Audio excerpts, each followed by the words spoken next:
Anim po yung anak ko eh. Ano yung mga anak mo? Asan yung asawa mo? Nakakulong po eh. Ha? Nakakulong. Asawa mo nakakulong? Kasi nga dito yung pag ano nyo, di ba? Nangunguha ng bata.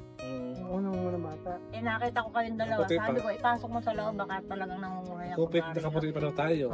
Akala daw nangunguha kami ng bata. Ano na? Kawawa. Kawawa naman ang bata. Abi, kawawa yung mga bata talaga. Abi, nagulat ako. Magandang araw po sa inyo lahat mga amigo. Kami nandito po sa may Pulo. At ito kami sa Alphamart. Mayroon kami bibiling mga grocery. Alam niyo kung bakit?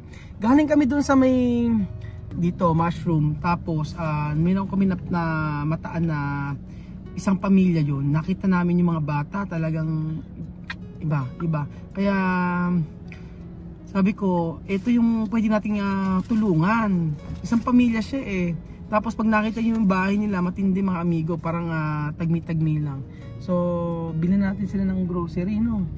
Grocery, kawawa. Sobra, nakita ko yung lolay eh, tsaka yung nanay. Yung nanay nila, sobrang tanda na, tapos... Oo nga, ilan yung anak? Maraming anak eh, no? Hindi gano'n. Ano? Marami nga. Ano sir, ABC gano'n. Maraming anak, oo. Halika, bilhin natin. Hello po, magandang araw. May bigas po kayo? Bigas? Isang bultong, hindi pala siya. Bigas po, meron kayo? Ganyan, no? Sinandoming, maganda pa yan. Ito. Yan. Yan. Kahit ano naman dyan, kahit ano dyan, okay lang. Tapos, madam, kuha ka ng mga kuha ka ng mga noodles, ganun, oo. Para mabilis tayo. Tagay, meron silang makain. Tapos mga yung mga sardinas, mga noodles. Ito lang ang pinakamalapit na grocery kasi sa Pulo po ito eh. Medyo malayo po ito sa bayan namin. Ito yung sabon. Oo, kailangan ng sabon. Kasi yung mga bata kung nakita nyo, gatas, mas maganda. Oo, gatas tsaka kape. Napay. Ayan pa mga amigo, tayo bibili ng mga groceries nila para po at least. Kuya, nasama na itong bigas? Nasama na yung bigas. Okay na yung bigas, pwede na. So ayan po mga amigo, papunta na kami. Hindi na may namin bigas. Wala, ito lang ang pinakamalapit na bilihan dito sa pinuntahan namin sa may Pulo eh. Medyo malayo sa dun sa mga nakita namin mga bata. Ayun, dito na ako sa kabila. Oo. So, nandito na po tayo mga amigo kasi pag nagdadaan tayo dito, wala naman ako nakikitang bahay na ganyan. Ngayon lang. Hindi pumunta tayo. Kasi andyan na sila. Pumunta na sila sila madam tsaka sila baby. Pasok tayo. Nabol kasi ako nang papunta kami dito sa meron kami pinanggalingan. Pag lumuluwas kami ng Metro Manila, doon kami dumadaan. Oo. Ano nangyari? Magandang araw po. Magandang hapon. Magandang hapon po. Magandang hapon. Magandang hapon. Matagal na pa rito? 28 taon na po kami rito. Ilan? 28. 28 years na kayo dito? Dito po mismo. Dito sa nakatira? May bahay pa doon, may bahay doon. Yan na lang po natin. Ito na lang natin kasi nga pinapaalis na po sila. Pinapaalis po kami. Isang pamilya po ba kayo? Hindi lang po kami maalis kasi wala kami maalis dito. Kaya po yung mga abubos namin doon. Sino pa gumawa ng bahay na to? Ako lang po. Ikaw na ba gumawa nito? Wala na po silang tatay. 20. Ibig sabihin po, ano niyo po siya? Anak na? Anak ko po. Ilan po? Amin po anak niya. Ano yung anak niya? Ito po, ako nyo. Ako po rin po andyan may bahay kakambal po ng nanay. Ibig sabihin, dito kayo nakatira? Dito kayo tutulog? Opo, ito po. Nasa kayo dyan? Ang dalawa po kami ng apo ko lang dito. Dito? Sila po dito. Sa kabila may nakatira din dito. Okay, ano kasi Joy? Oo, sila rin po. Dito rin. Eh, may... 28 years na kayo dito? Nagtatabing-tabing lang po sa... Asa tatay nyo? Sa bukid, nakikitanim. Nakita lang po. Tapos po, nakita lang po kasi namin dito sila. 28 years. Totoo po, matagal na sila dito? 28 years na lang sila dito. Kapit bahay po namin yan, doon nakatira sa kalikod na yan. Tapos dito po si ilan kayo dito? Ang dami na dito. Ha? Marami na kayo dito. Ilan kayo Labas niya, labas niya. Hindi ba? Yan na. Ang tinito. Anak mo lahat to? Opo. Dalawa.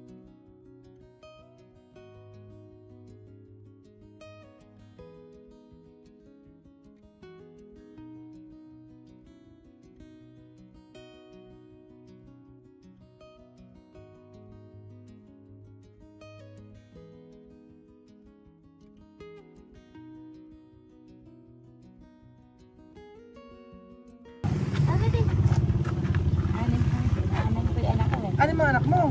Asan yung asawa mo? Nakakulong po eh. Ha? Asawa mo nakakulong?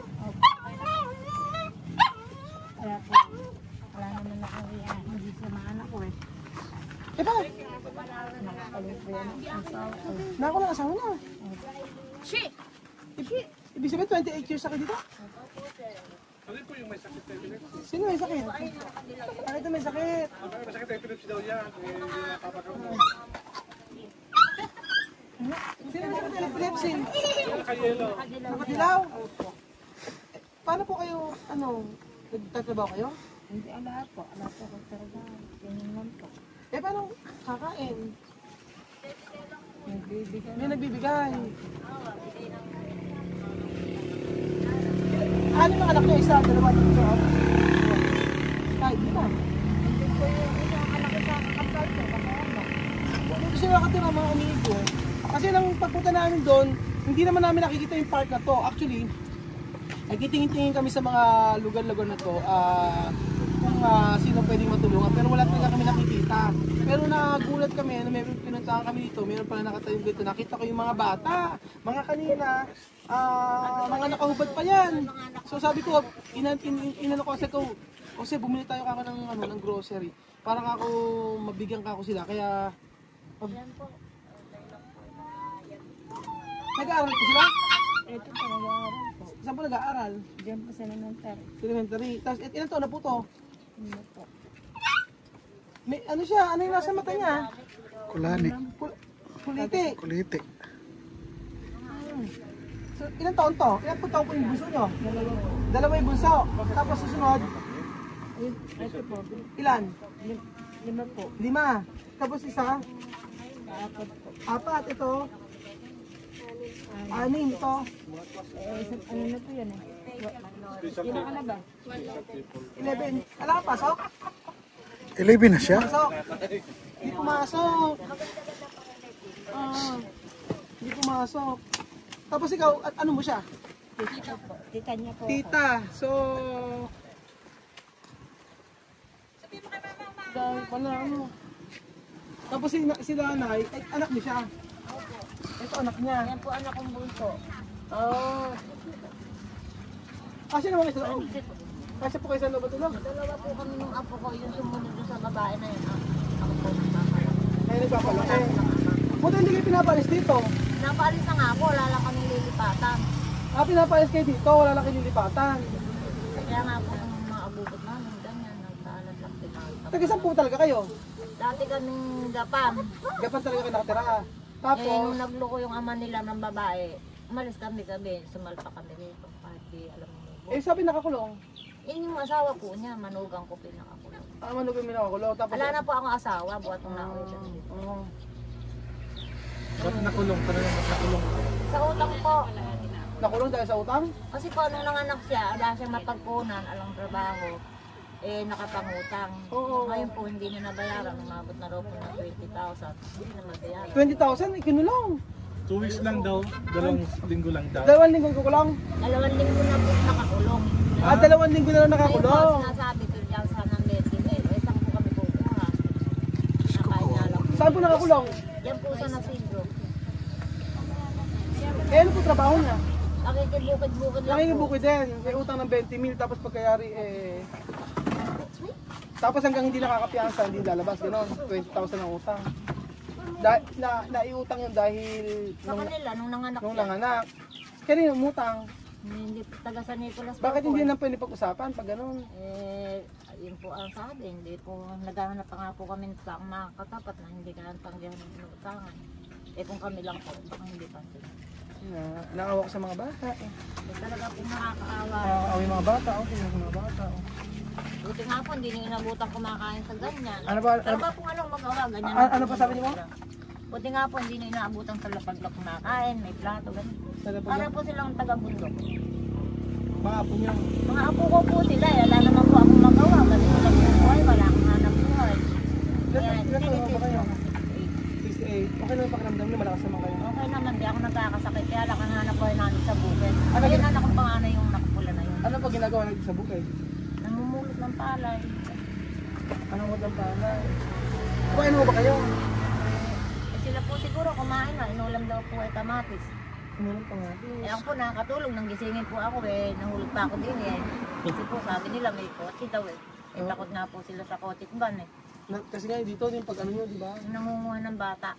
Oo, nangunguha ng bata. Eh nakita ko kayong dalawa, sabi ko ipasok mo sa loob baka talagang nangunguha ako. Kupit, nakaputi pa daw tayo. Akala daw nangunguha kami ng bata. Kaya nga po sila natakot. Yung ina po nanginginig na nervous. Akala nangunguha kami ng bata. Hindi po kayo nakakain ng bata. Ano ka? Hindi, yung nangunguha o yung kinakata yung atay. Ay, hindi na. Kinakain ng bata. Kasi nakita ko po, minsan po umiikot-ikot po kami diyan kung sino po yung mabibigyan namin ng tulong. Dati po, doon po kami galing sa may mga patubig. Pag uwi namin... Mamatubig nga po yung mga kotse nangunguha ng bata eh. Kaya pala nang pag ano, nanginginig yung Ayun, lana. tatakot po yan kaya siya nakakita sa inyo. Meron ko kang dala para sa inyo, para makapakain na po Eh, kayo. yun po, doon nyo na lang po ibigay para kasi po hindi naghahanap po yung babae, walang alam. Dito tayo. Sila na lang po ang tuwan. Hindi, marami po akong dala. Yung dala ko po, hati-hati po kayo. Wala na po sila. Nana, hindi po ako Maghahanap ba yun? Kami lang po pwede po lumakad para kanina. Ha? Bakit natakot sa akin? Akala mo nangunguha kami ng bata. Iba na itim pa naman po kayo. Hindi kami yun. Ano ang pangalan mo? Halika. Ano pangalan mo? Halika. Ano pangalan mo? Ha? Rando? Tango. Tango. Ikaw ano pangalan mo? Janjan. O Janjan Tango. Ikaw ano pangalan mo? Hindi po sila nakakain din. Hindi sila nakakalisip ng tama. Oo. Hindi nagsasalita. Diba? Hindi po, lahat po na yun, malaki na nakakasalita. Nana, ito meron kami dala sa inyong ano, mga bigas tsaka Ano lang po grocery. ang ano ninyo? Oo, pag ano nyo na to, marami, ayan, may bigas kami dito tsaka mga grocery tapos Hulog ng langit kayo. ano, Eh pwede naman kayong sumali ano. Maki ano ala ka rin tatay. ano, nanay, huwag ka matakot sa akin, ako si Kuya Raul. Bakit? Tatay lang ni po. Nakita ko lang yung asawa mo dahil sa utang. Nakulong daw dahil sa utang. Tapos 2 weeks na. Grabe. Bebe. May dalawa akong dito mga groceries yan, para po sa inyo yan. Yan nyo. Pasok na natin. Sino ba?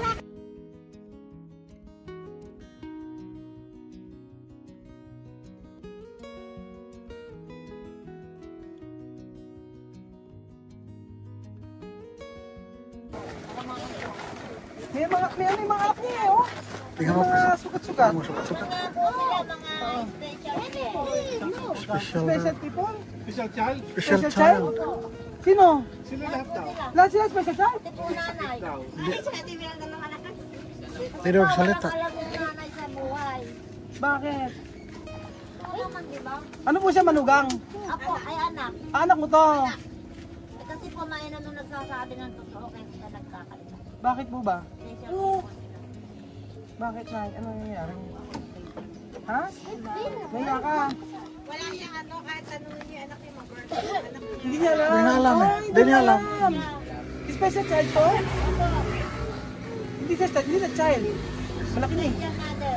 Special mother. Totoo ba? Wala siyang alam? Nabubuntis ka, yan yung asawa lang nakakaano po, ilang buwan yung Ibig sabihin, hindi niya alam yung mga anak niya? asawa nga lang po, may alam. Hindi alam. Alam asawa niya, may Hindi po namin kung yung asawa niya, naglalaban, nag-uurong, nagluluto yung asawa. ganyan lang. Ganito siya. O ganyan lang po. Hindi niya alam birthday ng mga anak niya. Hala, ano trabaho nito? Wala po, ganyan lang sa bata-bata, anak-anak. Tapos yung tatay nakulong pa. Kaya nga po malaking kawala. Eh, mga bata kayo! Siya, nakaganyan na lang nag-asikaso. Nag-aasikaso ko naman sa mga anak niya. Marunong maglaba, Hindi na marunong maglaba. Sino naglalaba? Asawa niya naglalaba. Ha? Asawa nga niya. Asawa rin niya naglalaba. Nagluluto. Sawa rin po niya. Itong anak. Ito, oo. Pero itong anak okay naman to. Okay naman. Di siya. Yan po yan. Dapat naman Grade pre-11 po yan, pre-11. Basta po, naihinto siya sa pag-aaral dahil nung nag-aiwi ng mga kapatid. Nanay, okay lang ba kayo? Matay na po ata. Gigil mo na po. Inenervyos na. Baka Nervyos. Hindi kasi kanina mga amigo, pagpunta ko namin dito kanina, nanginginig siya. Tapos kala niya daw, nung pala ang dahilan, kala daw niya, kami tayo nangunguha ng tao, nangunguha ng bata. Tapos napag-alaman namin na base sa kanyang nanay, base kay nanay, ano daw to, meron daw, yung anak daw niya may problema. Tapos yung asawa lang talaga ang nag-ano. Siya po nag-aasikaso kahit galing sa bukid, uuwi, magluluto, magpapakain ng anak. Yung anak mo, yung asawa pa. Basta siya ang gagawin lang yun sa anak niya. Pag naiiwan silang ganyan ng asawa niya, naghahanap po yung asawa, nagluluto, nagsasahin siya, nagpapakain. Marunong na saing. Marunong po kung minsan luto, kung minsan nila. Ay ganun. Kasi nga po, ito ako, ahon. Ano nga po sila? Alagain ka. Sige, sa ibang araw ho, babalik ko ako. Alamin ko po kung balik ko na lang ho kami. Kung paano gagawin. Nakakasakit po sa ulo, no? Hindi, ano ko. Nahabag. Kasi ang dami niyang anak eh. Madami nga po, anim yung isa ando sa bukid, nakikitanin. Yung panganay sa lalaki na ganun kalaki, nakikitanin po ng pakwan para kumita ng... Ganyan kaliit, nagtatrabaho na. Opo. Ano, nakikitanin ng pakwan. Sige, babalik na lang po kami, no? Maraming salamat po. Sige po, salamat po sa Nanay! tulong niyo, malaking biyaya. Nanay, babalik po kami, ha? Ha? Babalik na lang po kami, no? Huwag kayong okay lang ba kayo?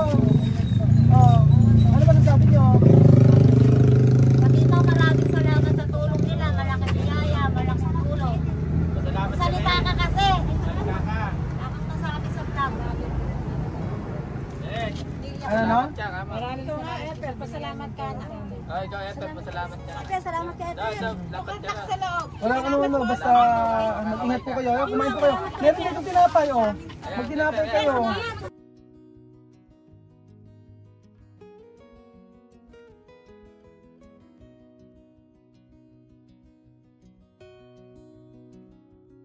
Mabait na lang kami sa mga susunod, ha?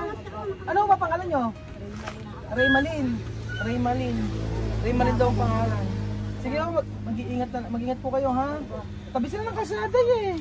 Salamat ka muna, guys. Salamat po, malaking biyaya. Maraming salamat sa Diyos. So, yun po mga amigo. Hindi po ako mag-iisip po sa nakukuha na. Maraming salamat po mga amigo. At nahabag ako kasi pakita ko sa inyo. Ito po yan. Kalsada. Ito po ang kalsada. Ito po yung bahay nila. Ayan po. Kalsada. Ito yung bahay nila. Sobra ako na aawa kasi kanina na pagkakita namin, nanginginig yung nanay, akala daw namin kukunin daw namin yung mga anak niya. So ayun po mga amigo, maraming salamat sa Lord, maraming salamat sa Diyos dahil tinuro niya kung saan kami pwede makatulong. So balik po tayo dito sa mga ibang araw para tingnan natin kung ano pwede natin itulong sa kanila. Kung ano pwede natin maibigay sa kanila. Maraming salamat po mga amigo at God bless.